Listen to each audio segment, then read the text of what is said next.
നമസ്കാരം.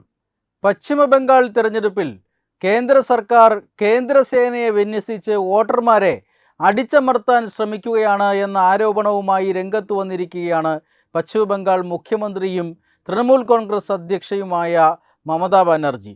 വോട്ടർമാരെ ഭീതിപ്പെടുത്താനും വോട്ടർമാരെ അടിച്ചമർത്താനുമാണ് ഈ കേന്ദ്രസേന ശ്രമിക്കുന്നതെന്നും ഉത്തർപ്രദേശിൽ നിന്നും അയോധ്യ വഴി ആയിരക്കണക്കിന് കേന്ദ്രസേനകൾ ഈ സംസ്ഥാനത്തേക്ക് വന്നുകൊണ്ടിരിക്കുകയാണെന്നും, എന്നാൽ നിങ്ങൾ ഭയപ്പെടേണ്ട, ഇതൊരു 25 ദിവസത്തെ ട്രിക്ക് മാത്രമാണ്. തെരഞ്ഞെടുപ്പ് കഴിഞ്ഞാൽ അന്തിമമായ അധികാരം നിങ്ങളുടെ കയ്യിലാണ്. ആ അധികാരം വിനിയോഗിച്ചു കഴിഞ്ഞാൽ കേന്ദ്രസേനയും കേന്ദ്ര സർക്കാരും പരാജയപ്പെടും എന്നുമൊക്കെയാണ് മമതാ ബാനർജി പൊതുയോഗങ്ങളിൽ പ്രസംഗിക്കുന്നത്. ഉത്തർപ്രദേശിൽ നിന്നും അയോധ്യ വഴി കേന്ദ്രസേന എത്തുന്നുവെന്ന് പറയുന്നതിലൂടെ സംസ്ഥാനത്തെ ഒരു മതവിഭാഗത്തെ ഭീതിയിലാഴ്ത്താനുള്ള ശ്രമമാണ് മമതാ ബാനർജി പയറ്റുന്നത് എന്നർത്ഥമാണ്. അതായത് പോരാട്ടം പശ്ചിമ ബംഗാളിൽ കനക്കുകയാണ്. രാഷ്ട്രീയ കുത്തക അവസാനിപ്പിച്ച് വീട്ടിലേക്ക് മടങ്ങേണ്ടി വരുമോ എന്ന ഭയം അത് മമതാ ബാനർജിക്കുണ്ട്. BJP കനത്ത വെല്ലുവിളി തന്നെ മമതാ ബാനർജിക്ക് സംസ്ഥാനത്ത് ഉയർത്തുന്നുണ്ട്. അതുകൊണ്ട് തന്നെ എല്ലാ അടവും പയറ്റുകയാണ് മമതാ ബാനർജി. അതിൻ്റെ ഭാഗമായിട്ടാണ് കേന്ദ്രസേനയെ വിന്യസിച്ചതിനെ വരെ രാഷ്ട്രീയവൽക്കരിക്കാൻ മമതാ ബാനർജി ശ്രമിക്കുന്നത്. സത്യത്തിൽ ഇത് ഒരു രാഷ്ട്രീയ നീക്കവുമല്ല. ഇതിങ്ങനെ ഒരു കേന്ദ്രസേനയെ വിന്യസിക്കാനുള്ള കാരണം അല്ലെങ്കിൽ അതിൻ്റെ ഉത്തരവ് വന്നത് കേന്ദ്ര സർക്കാരിൽ നിന്നല്ല, മറിച്ച് സുപ്രീം കോടതിയിൽ നിന്നാണ്. മമതാ ബാനർജിയെ പിന്തുണയ്ക്കുന്ന ചില തീവ്ര ഇസ്ലാമിക സംഘടനകൾ കാട്ടിയ അതിബുദ്ധിയാണ് ഇതിന് പിന്നിൽ. മാൾഡയിലെ നടന്ന സംഭവം അത് നമുക്കെല്ലാവർക്കും ഓർമ്മയുണ്ട്. മാൾഡയിൽ ഈ തീവ്രവാദ സംഘടനകളിൽപ്പെട്ട 10,000-കണക്കിന് ജനങ്ങൾ 7 ജുഡീഷ്യൽ ഉദ്യോഗസ്ഥന്മാരെ മണിക്കൂറുകളോളം ബന്ദിയാക്കിയിരുന്നു. ഇവരെ തടഞ്ഞു വെച്ച് SIR-നെതിരെ പ്രതിഷേധിക്കുകയായിരുന്നു എന്നാണ് ഈ സംഘടനകൾ പറയുന്നത്.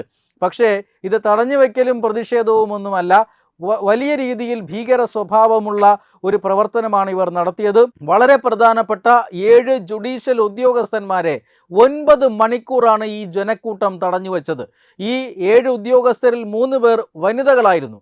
3 വനിതകളടക്കം 7 ഉദ്യോഗസ്ഥന്മാരെ 9 മണിക്കൂർ തടഞ്ഞു വെച്ച് കടുത്ത മനുഷ്യാവകാശ ലംഘനം പോലും ഈ സംഘടനകൾ നടത്തിയിരുന്നു. 10,000-കണക്കിന് ജനങ്ങൾ അവിടെ തടിച്ചുകൂടിയിട്ടും അവരെ അവിടെ നിന്ന് തുരത്തി ഓടിക്കാനോ ജുഡീഷ്യൽ ഉദ്യോഗസ്ഥന്മാരെ മോചിപ്പിക്കാനോ പോലീസിന് സാധിച്ചില്ല. അതുകൊണ്ട് കേന്ദ്രസേന എത്തിയാണ് പിന്നീട് ഈ പറയുന്ന ആളുകളെയെല്ലാം, സാമൂഹ്യ വിരുദ്ധരെയെല്ലാം അടിച്ചോടിക്കുകയും ഈ ജുഡീഷ്യൽ ഉദ്യോഗസ്ഥന്മാരെ മോചിപ്പിക്കുകയും ചെയ്തത്. സംഭവം അറിഞ്ഞ് സുപ്രീം കോടതി രൂക്ഷ വിമർശനമാണ് സർക്കാരിനെതിരെ നടത്തിയത്. ഇങ്ങനെയൊരു സർക്കാർ അവിടെ എന്തിനാണ് ഇരിക്കുന്നത് എന്നാണ് സുപ്രീം കോടതി ചോദിച്ചത്. ജുഡീഷ്യൽ ഉദ്യോഗസ്ഥന്മാർ SIR-ൻ്റെ പ്രവർത്തനവുമായി എന്ത് ബന്ധമാണുള്ളത്? SIR-നെതിരെ കടുത്ത പ്രതിഷേധമാണ് മമതാ ബാനർജി ഉയർത്തിയിരുന്നത്.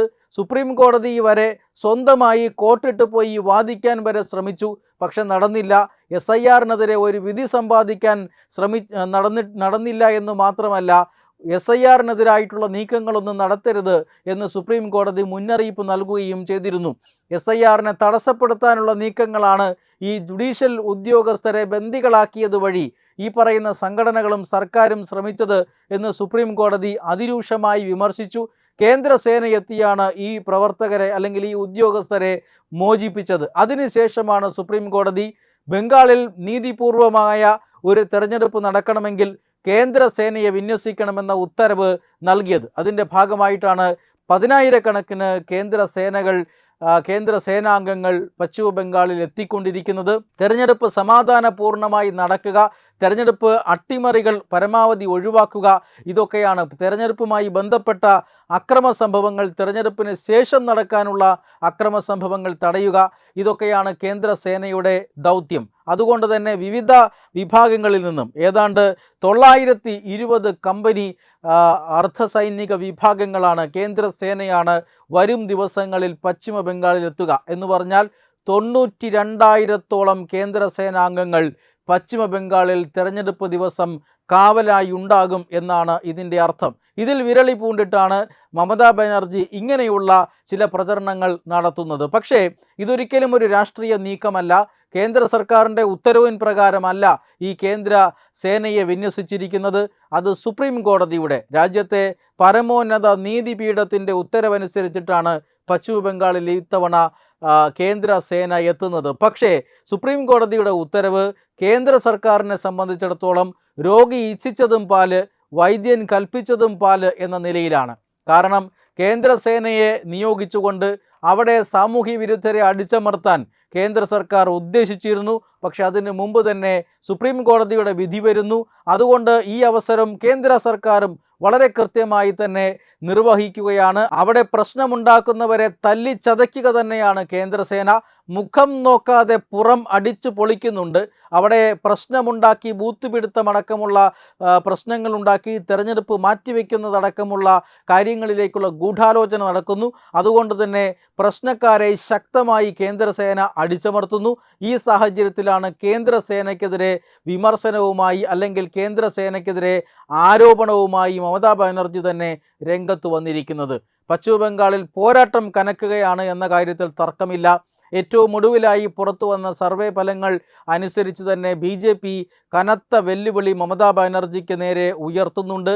കുത്തക ഭരണം അവസാനിപ്പിച്ച് മമതാ ബാനർജിക്ക് അധികാരം വിട്ടൊഴിയേണ്ടി വരുമെന്ന സാഹചര്യം സർവേകൾ പ്രവചിക്കുന്നുണ്ട്. ഇഞ്ചോടിഞ്ച് പോരാട്ടമാണ് നടക്കുന്നത്. ഒരുപക്ഷെ BJP മമതാ ബാനർജിയെ കടത്തി വെട്ടിക്കൊണ്ട് അധികാരത്തിൽ വരാനുള്ള സാധ്യത പോലും ബംഗാളിലുണ്ട്. ഈ സാഹചര്യത്തിലാണ് ഓരോ നീക്കവും മമതാ ബാനർജി രാഷ്ട്രീയവൽക്കരിക്കുന്നത്.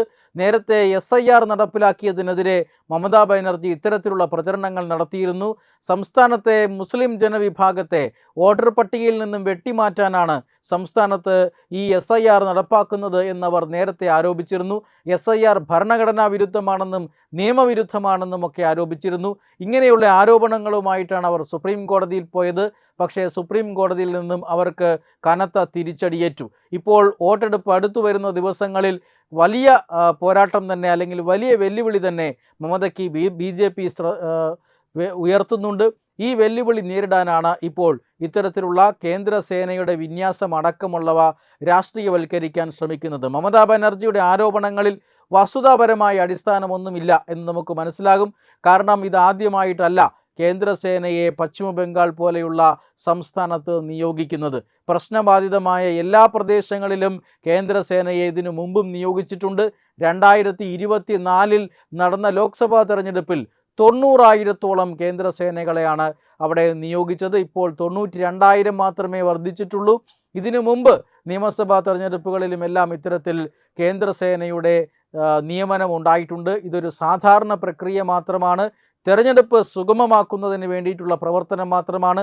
എപ്പോഴും തെരഞ്ഞെടുപ്പ് രംഗം അക്രമാസക്തമാകുന്ന പശ്ചിമ ബംഗാൾ പോലെയുള്ള സംസ്ഥാനങ്ങളിൽ ഇത് അത്യാവശ്യ ഘടകവുമാണ്. എന്നാൽ ഇതിനെ രാഷ്ട്രീയവൽക്കരിക്കാനുള്ള വലിയ ശ്രമം, ഇതുപയോഗിച്ച് ന്യൂനപക്ഷ സമുദായ അംഗങ്ങളെ ഭീതിയിലാഴ്ത്താനും അവരെ ഭയത്തിൻ്റെ കീഴിലാക്കാനുമുള്ള ശ്രമമാണ് മമതാ ബാനർജി നടത്തുന്നത് എന്നാണ് BJPയും മറ്റു പ്രതിപക്ഷ രാഷ്ട്രീയ പാർട്ടികളും ആരോപിക്കുന്നത്.